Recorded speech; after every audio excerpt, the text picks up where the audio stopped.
सियासी मुद्दा बिहार में जिस तरह से गर्मी हो रहा है और जिस तरह से चुनावी माहौल का लेकर और जिस तरह से सियासी मुद्दों को लेकर एक साइड में आपका जैसे इंडिया है तो दूसरी साइड पे एनडीए है, दोनों पार्टियों के बीच में जिस तरह से लड़ाई हो रही है, जिस तरह से धर्म के ऊपर बातें होती हैं तो कभी विकास के ऊपर बातें होती हैं, उन सभी चीज़ों पर हम बात करेंगे। आज हमारे साथ बक्सर के युवा नेता सौरभ तिवारी जी हैं। सौरभ तिवारी जी का पहले मैं आपके चैनल में स्वागत करता हूँ। धन्यवाद। आपके चैनल को देखने वाले सभी दर्शकों का हार्दिक अभिनंदन, स्वागत, आपका आभार, आपने हमको बुलाया अपने इस शो में।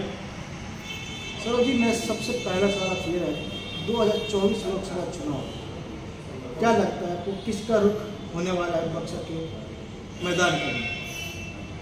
बक्सर ही पूरे देश में हम लोग सरकार पुनः और अब की बार 400 पार। तो इधर एक साइड में आप 400 पार आप बोल रहे हैं और एक साइड में मुन्ना तिवारी जी बोलते हैं जो विधायक हैं कांग्रेस के, वो कहते हैं कि 40 में से 38 सीट तो हम ही लेके चले गए। ये संसदीय चुनाव है। बिहार विधानसभा के नेता सब लोग पूछने की आवश्यकता थोड़े है। बिहार विधानसभा के नेता है, बक्सर के विधायक रहे और इस चुनाव के बाद उनका भी छुट्टी है। अच्छा, मतलब पूरा दावे के साथ कहते हैं कि इस बार इंडिया जो महागठबंधन चल रहा है, पहले तो इंडिया नहीं बोलना है, इंडी, ये भ्रमित करने के लिए इंडिया नाम डाल रहा है। अच्छा, ये इंडी गठबंधन है, I.N.D.I अलायंस, इंडी अलायंस। और एनडीए जो है ये वर्षों से चला रहा है, एनडीए कभी टूटा नहीं। ये लोग कभी यूपीए हो जाते हैं, कभी इंडी हो जाते हैं, अब अंत में यूपीआई मत लो हो जाए लो, जिससे पैसा पेटीएम वाला पैसा भेजा जाता है, यूपीआई लो कर लेगा लोग। वही हाल है लोग का, इन लोग का कोई अस्तित्व नहीं है। इस बार, पिछले बार विपक्ष का नेता इन लोग को नहीं मिल पाया, इस बार इन लोग को जमानत इन लोग का बचना मुश्किल हो जाएगा। बढ़िया सीट पे सोनिया जी भाग गई ना, सोनिया जी लोकसभा चुनाव नहीं लड़ रही, क्यों नहीं लड़ रही है? मीडिया कार्यकर्ता तो विरोध नहीं ना कर रहा है भाई, विरोध तो नेता कर रहे हैं, ठेकेदार कर रहे हैं, दलाल कर रहे हैं, भ्रष्टाचारी कर रहे हैं। तो उन्होंने जवाब दिया कि भ्रष्टाचारी, दुराचारी, दलाली प्रवृत्ति के लोग ऐसा अगर हमारा विरोध करेंगे उनका विनाश हो जाएगा। क्या गलत कहा उन्होंने? आम कार्यकर्ता के लिए नहीं कहा, क्योंकि आम कार्यकर्ता को दलाली से मतलब है, आम कार्यकर्ता को भ्रष्टाचार से मतलब। आम कार्यकर्ता तो कमल का फूल और भगवा झंडा लेके चलने वाला आम कार्यकर्ता, उसको कोई विषय उसका नहीं है। ऐसे लोग जो ठेकेदारी करने वाले लोग हैं, ऐसे लोग जो पार्टी के बैनर तले दलाली करने वाले लोग हैं, जो अफसरों के दरवाजे पे जाके अपने पद का खौफ दिखा के अफसरों से वसूलने वाले लोग, ऐसे लोग भ्रष्टाचारी, ऐसे लोग दुराचारी हैं। और ऐसे लोगों का विरोध, ऐसे लोग अगर विरोध करेंगे तो उनका सर्वनाश तय है। ये ऐसा हमारे माननीय सांसद ने कहा तो कोई गलत नहीं कहा। और आपके हिसाब से जो उन्होंने ये कहा कि जो बाबा का के बारे में गलत सोचेगा उनका अस्तित्व, उन्होंने बाबा के बारे में नहीं कहा, उन्होंने कहा कि भ्रष्टाचारी और दलाल प्रवृत्ति के लोग, वैसे लोग अगर मेरा विरोध करेंगे तो उनका सर्वनाश तय है। उन्होंने भ्रष्टाचारी, दलाल और दुराचारियों के बारे में कहा।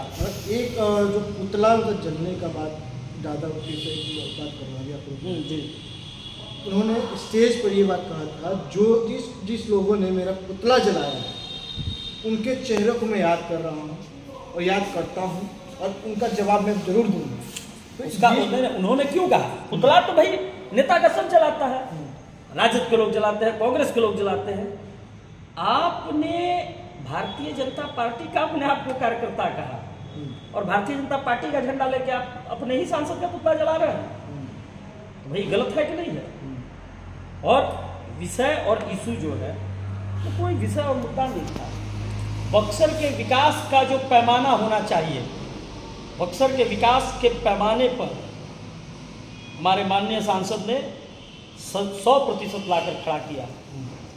ये जिसका विकास ही 60 बरस में नहीं हुआ, 60 बरस तक कोई पेंडिंग के दौर में रहा, तो उसको उस पेंडिंग को सही करने में समय लगेगा, एक दिन में संभव नहीं है। तो विरोध करने वाले लोग करते रहेंगे और ऐसे लोगों के पास कोई वोट बैंक नहीं, अपने घर का वोट लोग नहीं दिलवा पाएगा। ये लोग घूम रहा है इधर उधर, उन लोगों के पास अपने घर के पास कोई वोट नहीं है। नहीं दीजिए ड्रामा करने वाले लोगों को। हमारे नेता माननीय चौबे जी हैं और चौबे जी का विरोध ये लोग इसलिए करता है कि चौबे जी बड़े नेता हैं, टीआरपी बढ़ेगा, और कोनो विषय नहीं, लोग टीआरपी बढ़ाने के चक्कर में होते हैं। और जिनको पार्टी से निकाल ज़्यादा टिप्पणी का जगह बन गया। देखिए टिप्पणी कौन कर रहा है, जिसको पार्टी से निकाल दिया गया है, पार्टी के बारे में गलत सोचने वाले लोगों को पार्टी से निकाल दिया गया, वो लोग टिप्पणी करा रहे हैं। चौबे जी ने क्या कहा, चौबे जैसे होता क्या है देहात में, वो कहावत कहल गया हमने की है कि जे पागल रहा पागल कहो तो कौन चीज बढ़िया आदमी पागल कहो तो ना कौन, चलो हंसी में निकाल दी। तो दुराचारी, भ्रष्टाचारी, व्यभिचारी भाई अपने पार्टी के साथ घात करने वाले लोग कौन हैं? अपने पार्टी के साथ, पार्टी के अध्यक्ष रहते हुए, पार्टी के कार्यकर्ता रहते हुए आपने पार्टी के कार्यकर्ताओं के साथ गलत व्यवहार किया, गलत बयानी किया, पार्टी को तोड़ने का काम किया। आज भी आप पार्टी के साथ रख, पार्टी और नेतृत्व पार्टी का एक पार्ट है, पार्टी के सांसद हैं तो वो हमारे नेता हैं, और उनका विरोध आप कर रहे हैं, करा रहे हैं, अपने आप भाजपा के को दो विंग बना के प्रस्तुत कर रहे हैं। समाज में क्या मैसेज देना चाहते हैं? आप कहते हैं कि हम भाजपा के समर्पित कार्यकर्ता हैं, ऐसे लोग भारतीय जनता पार्टी के दीमक का काम कर रहे हैं, ऐसे लोग भारतीय जनता पार्टी के दीमक हैं, और उन दीमकों को निकाल के फेंकने का काम किया भारतीय जनता पार्टी ने। और ऐसे लोगों के विचार का, जिनका कोई आधार अस्तित्व ही नहीं है, उन पर बात करना ही बेकार। वैसे लोगों का टिप्पणी से, और चौबे जी ने जो कहा मैं स्वागत करता हूँ उसका, ऐसे दुराचारी, भ्रष्टाचारी, व्यभिचारी जो भी लोग हों उनका विनाश तय है। हमारी भारतीय पुरातन संस्कृति में, हमारे वेदों में लिखा गया है कि गड्ढा अगर दूसरे के लिए खोदिएगा, ये सामान्य किताबों में लिखा है कि गड्ढा दूसरे के लिए खोदिएगा, अपने गिर जाइए।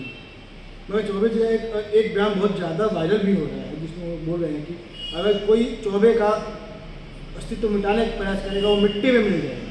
नहीं, कोई को नहीं, ये बयान कुछ ज़्यादा चर्चा में का विषय बना। उन्होंने कहा कि भ्रष्टाचारी, दुराचारी ऐसे लोग अगर मेरा विरोध कर रहे हैं, मेरे बारे में उल्टा सोच रहे हैं, तो उनका विनाश हो जाएगा। और ये जान लीजिए, ये यहाँ की बात नहीं है, चौबे जी बक्सर के नेता नहीं है, चौबे जी देश के नेता है। चौबे जी के बारे में बिहार में बड़ा लोग कहता है, बड़ा नेता जो बिहार में बैठा है, कि भाई बाबा के खिलाफ उल्टा सोचिएगा आपका उल्टा हो जाएगा। बाबा हमारे संत प्रवृत्ति के व्यक्ति है। जो व्यक्ति केदारनाथ से सीधे लौट के आ गया, भाई वहां तो पैरवी नहीं ना था, जब बाढ़ का पानी या बारिश का पानी चला, पूरे परिवार को एक साथ डुबाया, और वहां सबको सब बच गए, भगवान भोलेनाथ की कृपा रही है, संत आदमी। और वैसे संत के बारे में आप उल्टा सीधा गलत सोचते हैं, जो दिन रात माने 71 साल की आयु में, 70-71 साल बाबा का आयु होगा, हम लोग से ज़्यादा एनर्जी के साथ पूरे क्षेत्र का दौरा करते हैं, एक एक जगह विकास की योजनाओं के लिए उन्होंने काम किया है। और ये लोग जो हल्ला प्रोपेगेंडा फैलाते हैं, मैं आज इस कैमरा के माध्यम से बता देना चाहता हूँ कि विधायक का निधि लगभग 4 करोड़ रुपया है, और सांसद का निधि 5 करोड़ रुपया है। जो राजमाता है कांग्रेस, क्यों कहीं रायबरेली से हार गई तो राजनीतिक पतन ही लोग का हो जाएगा, कोई पूछने वाला नहीं, बोले तो राज्यसभा पहुंच जाओ अंतिम समय में।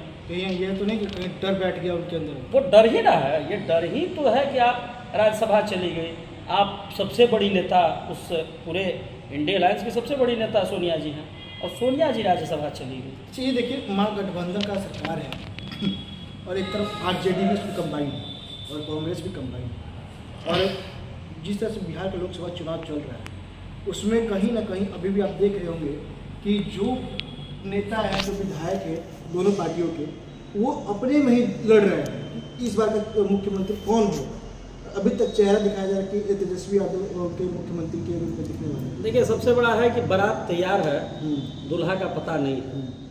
बारात तैयार है, बाराती तैयार है, बाराती अंत में पता चलेगा, बाराती अपने में झगड़ा करके फिर इधर उधर खोज लेंगे, कोई दुल्हा बन जाए, कोई बन जाए। सबसे बड़ा विषय है कि लोग अपने नेतृत्व की स्वीकारता नहीं है। हमारे यहाँ नेतृत्व की स्वीकारता है, हमारे यहाँ माननीय नरेंद्र मोदी जी के नेतृत्व की स्वीकारता है।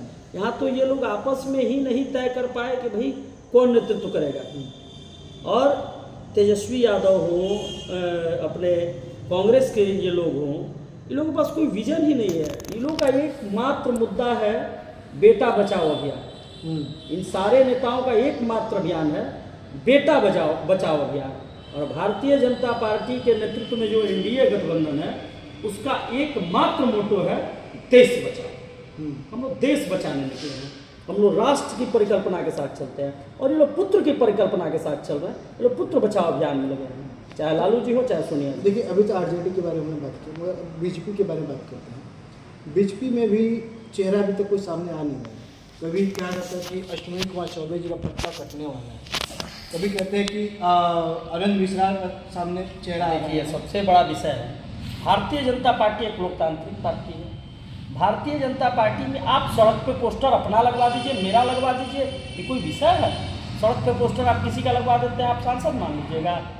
सांसद एकमात्र व्यक्ति हमारे सांसद माननीय अश्विनी चौबे जी हैं। और वही जैसे हम लोग कह रहे हैं कि तीसरी बार मोदी सरकार, वैसे ही तीसरी बार चौबे जी।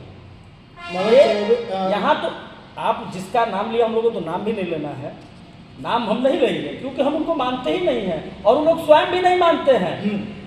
भाई मैं तो आंतरिक बात बता रहा हूँ कि सब वो जो लोग अभी घूम रहे हैं, उन लोगों को आपस में जब वो लोग आपस में बतियाते हैं तो वहाँ वो लोग केवल अपना फोटोबाजी कर रहे हैं। फेसबुक का एक बढ़िया मिल गया है, सोशल मीडिया, हाँ सोशल मीडिया है, बैनर पोस्टर लगवा दे रहा है लोग। लेकिन ये सारे लोग कहीं से भी दावेदार उम्मीदवार नहीं हैं और ऐसे लोग क्या कहीं कोई चर्चा नहीं है। चौबे जी 100%, मैं ये नहीं कह रहा हूँ कि 99%, 100 में जो आप बोल रहे हैं सोशल मीडिया के दौर है या पब्लिक है, सब जानती है। कोई का चरित्र चाल किसी से छुपा नहीं है, कौन किस कैटेगरी का है। अब पब्लिक के बारे में जहाँ बात करें तो पब्लिक का भी डिमांड यही है कि इस बार बाबा टिकट कटने वाला है। पब्लिक का ये बात आ रहा है, इसलिए हम पब्लिक की बात करें। भैया ये कौन सा सर्वे है? मैं भी पब्लिक हूँ, ठीक है, मैं भारतीय जनता पार्टी का पदाधिकारी हूँ, मैं भी पब्लिक हूँ। विकास के पैमाने को अगर आप देखिएगा, पिछले सांसद जगता बाबू रहे, उस पैमाने को आप देखिए और उस पैमाने पर तय कीजिए आपने क्या किया। बट यहाँ जो निकलिस का पंप था, पानी का पंप, चौसा कैनाल पंप, इन सारी चीज़ों को सही कराने वाले चौबे जी। इंद्रपुरी बराज से अंतिम टेल तक पानी नहीं आता था, हमने अंतिम टेल तक पानी देने का काम किया जनता के बीच। और माननीय प्रधानमंत्री जी ने जो कार्य किया, तो भाई माननीय प्रधानमंत्री जी के नेतृत्व में जितने कार्य हुए उसमें हमारे माननीय सांसद का भी एक अंश है। जो देश के जो 523 सांसद हैं उनका अंश है, किसी भी दल के हो, भारतीय जनता पार्टी के हमारे नेता चौबे जी हैं, चौबे जी का भी एक अंश उसमें है। अगर चौबे जी यहाँ के सांसद हुए, उसी एक वोट से भी अन्य प्रधानमंत्री जी भी हमारे प्रधानमंत्री नेतृत्व कर रहे हैं, तो सारे वोटों का एक नेतृत्व का अंग है। और देखिए क्या होता है कि विरोध दो तरीके के होते हैं, एक सही मायने की विरोध है। माननीय सांसद से अगर आपकी कोई अपेक्षाएं हैं, आप किसी स्तर से उन तक बात पहुंचाइए। और अगर आप आज तो वो सूचना का अधिकार का हम लोग को मिल गया है, आप एक सूचना का अधिकार भेज दीजिए सर्किट हाउस को और उसमें पता करा लीजिए कि माननीय सांसद बक्सर में कितने दिन रुके हैं और पूर्व के सांसद कितने दिन बक्सर में रुके हैं। आपको दूध का दूध, पानी का पानी हो जाएगा। पूर्व के सांसद कितने दिन रुके हैं और माननीय सांसद ये कितने दिन रुके। यहाँ से चुनाव लड़ रहा है और माननीय चौबे जी पुनः तीसरी बार बक्सर के माननीय सांसद बनेंगे और भारत सरकार में पुनः केंद्रीय मंत्री बनकर हम सबका गौरव बढ़ाएंगे। जिस तरह से बक्सर के विकास में उन्होंने एक आधार माइलस्टोन रखा है, बक्सर के विकास में मैं पिछले 60 वर्षों की बात करता हूं। बक्सर को एक विजन देने के लिए, बक्सर को एक अच्छा स्वरूप देने के लिए हमारे भी सांसद रहे हैं, आदरणीय लालू चौबे बाबा रहे हैं। दुर्भाग्य रहा है कि एक बार सरकार में रहे, बाकी सब लोग सरकार में नहीं रहे, लेकिन माननीय चौबे जी हमारे सरकार में रहे और बक्सर के लिए उन्होंने जो किया उसकी कल्पना में जगता बाबू यहाँ सांसद रहे, सरकार के सांसद रहे, सरकार रही उनकी यूपीए की, तो उन्होंने भी नहीं किया। चौबे जी ने यहाँ मेडिकल कॉलेज दिया, इंजीनियरिंग कॉलेज दिया, पॉलिटेक्निक कॉलेज दिया, एशिया का सबसे बड़ा साइलो गोदाम दिया चौबे जी ने। भाई चौबे जी ने किया काम, NH जो बना, NH पावर प्लांट, हमारे यहाँ 9 ट्रेनें रुक रही हैं। बक्सर के इतिहास में पहली बार ऐसा होगा जब कोई एक्सप्रेस ट्रेन बक्सर स्टेशन से खुलेगी। बक्सर के लिए गौरव का विषय है। जिस बक्सर को हम ऐतिहासिक और पौराणिक धरती कहते हैं, बलिया और उत्तर प्रदेश और बिहार को जोड़ने वाला धरती, आज बक्सर के इतिहास में पहली बार बक्सर स्टेशन से कोई ट्रेन खुलने वाली है। यह चौबे जी का काम है। और आप जब चौबे जी की बात कर रहे हैं तो अभी कुछ दिन पहले ही यहाँ पर विश्वमित्र महोत्सव का आगमन हुआ था, जिसमें चौबे जी एज अ गेस्ट भी आए थे। उन्होंने अपना भाषण दिया था। उस भाषण में इतने दिन से लटका हुआ था, उस समय किसी को चिंता नहीं थी। माननीय आज तो ओवरब्रिज तो 60 वर्ष से ना लटका है जी। आज चौबे जी रघुनाथपुर में भी ओवरब्रिज दे दिए, गुजरात में भी दे दिया, चौसा का लटका था मामला। मैं पूछना चाहता हूँ एक ही विषय, मैं सबको ये बताना चाहता हूँ, पूरी बक्सर की जनता देख रही है, आज सोशल मीडिया का दौर है। बक्सर के प्रथम विधायक माननीय अपने